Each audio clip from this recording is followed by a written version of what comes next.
Então, bom dia a todos. Hoje venho aqui falar-vos sobre o pensamento positivo, mais especificamente sobre a tirania do pensamento positivo. Somos constantemente confrontados com esta ideia de que pensar positivo é essencial para a nossa saúde física e mental e que isso é uma escolha que só depende de nós e que, de facto, vivemos numa sociedade que enfatiza muito a positividade em detrimento da verdade emocional. Aliás, todos nós já nos confrontamos um bocadinho com isso. Quando tentamos partilhar com as outras pessoas as nossas emoções negativas mais intensas, estamos chateados, estamos estressados, e o que ouvimos do outro lado é muitas vezes não te preocupes, vai correr tudo bem, não penses nisso, tudo se resolve, tudo acontece por motivo. E se de facto isto, em relação a nós, no nosso dia-a-dia, não tem um grande impacto no nosso funcionamento físico e psicológico, quando falamos do confronto com uma doença, isso pode ter efeitos nefastos para o bem-estar das pessoas. As doenças são complexas, são imprevisíveis, estão associadas a um conjunto de reações normativas, que são sobretudo negativas e intensas, mas que fazem parte deste diagnóstico. As pessoas experienciam ansiedade, depressão, stress, choram muitas vezes por confronto desta doença, sentem-se desesperadas e sem esperança em relação ao futuro, e isso faz parte.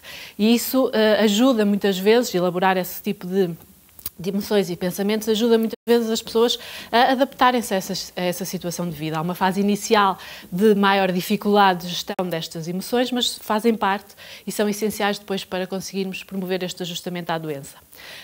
Aquilo que é importante nós percebermos é que, de facto, este pensamento positivo, muitas vezes forçado por parte das outras pessoas, em relação às pessoas que têm um diagnóstico de uma doença e confrontam este tipo de dificuldade, é que ele pode ter efeitos nefastos no seu funcionamento físico e psicológico. E eu gostaria de destacar aqui 3 hoje. Porque inibe a expressão emocional e promove a supressão de emoções. Sabemos que as emoções têm uma função associada. Elas existem para nos fazer agir, para nos fazer pensar e, portanto, mesmo as emoções mais negativas, se pensarmos, são aquelas que estão envolvidas muitas vezes na nossa sobrevivência. Quando temos medo, quando ficamos ansiosos, isso faz parte de um conjunto de situações que nos levam a agir e a pensar sobre as situações para mantermos a nossa sobrevivência e para mantermos o nosso bem-estar. E isso acontece também quando nos confrontamos com as situações de doença. Estas emoções servem para nos fazer agir e para nos fazer pensar sobre a situação, e é importante aceitar essas emoções e elaborá-las. Mas muitas vezes o que as pessoas encontram é aqui uma barreira a essa partilha das emoções. As pessoas querem às vezes falar, querem às vezes partilhar estas emoções, querem chorar à frente das pessoas que são mais significativas e não conseguem porque as pessoas criam esta barreira, porque ainda associam muito estas emoções negativas a uma dificuldade de ajustamento à doença, a uma vulnerabilidade por parte da pessoa, quando isso não é verdade. Na realidade, muitas vezes estas emoções são emoções normais, são emoções que fazem parte do processo e as pessoas estão a impedir que elas surjam e, portanto, não dão a oportunidade de elaborar e de trabalhar estas emoções. Um segundo aspecto, aliás, os estudos são claros, as pessoas que conseguem adaptar-se mais facilmente às doenças são aquelas que conseguem identificar as suas emoções, comunicar essas emoções aos outros, regular melhor as suas emoções. E esta partilha de emoções funciona muitas vezes como algo essencial para ativar o apoio social que está à nossa volta, que é tão importante e tão fundamental para o processo de adaptação à doença. As pessoas não adivinham aquilo que nós precisamos, nós temos que comunicar essas necessidades e essa comunicação faz-se muitas vezes com a partilha destas emoções, com o choro, com esta partilha de dificuldades que as pessoas às vezes têm dificuldade em ouvir, mas que faz parte. O segundo aspecto que eu gostaria aqui de salientar é que, de facto, esta tirania do pensamento positivo leva muitas vezes a comportamentos inadequados de gestão da doença. Se as pessoas recebem a mensagem de que está tudo bem, que não precisam fazer nada, que tudo vai se resolver só porque são positivas, acabam por ter um papel mais passivo na gestão da doença. E então comportamentos que são essenciais para gerir a doença, como adesão a tratamentos, rastreios, modificação de comportamentos para um estilo de vida mais saudável, até a procura de apoio psicológico especializado, que pode ser importante nesta fase de vida das pessoas, acabam por não existir, ou as pessoas acabam por não sentir necessidade de ter esse tipo de comportamentos, porque de facto acham que o facto de pensar em positivo é suficiente para resolver isso. E se isso pode ter impactos em termos psicológicos, em termos físicos e em termos do prognóstico da doença, esse impacto pode também ser grande. Se a pessoa não adere a tratamentos, não modifica estilo de vida, não adere a rastreios ou exames, isso pode efetivamente ter um impacto muito grande naquele que é o resultado final da sua doença. E por fim, a culpa. não é?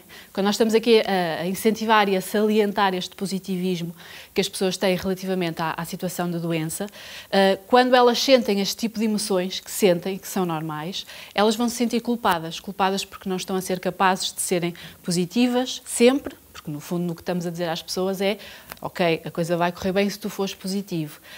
E quando elas não conseguem ser, porque é impossível, nós mesmo quando já somos positivos e otimistas por natureza, não conseguimos manter sempre essa positividade. Existem momentos na nossa vida em que acabamos por ter mais dificuldade em manter esse espírito e isso é normal. Portanto, quando estamos a dizer às pessoas que elas têm que ser otimistas, quando estamos a impedir que elas falem sobre as suas emoções, estamos a dizer-lhes que a culpa é delas, que aquelas emoções não deveriam existir, que não são válidas, que o facto de estarem doentes é por culpa delas, porque não conseguiram ser positivas e otimistas na sua vida, e até que se a situação de doença não melhorar, que a culpa é delas, porque não conseguem ser positivas sempre e não conseguem ter este espírito de otimismo e focar-se nos aspectos positivos da situação de doença, como tanta gente o faz.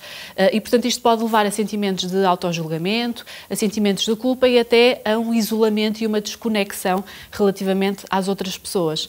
E mais uma vez a questão do apoio social fica aqui limitada, porque as pessoas até evitam partilhar essas emoções porque sabem que o que vão ouvir do outro lado é não chores, não penses nisso, se pensares nisso é que a coisa vai correr mal, quando na realidade isso não é verdade.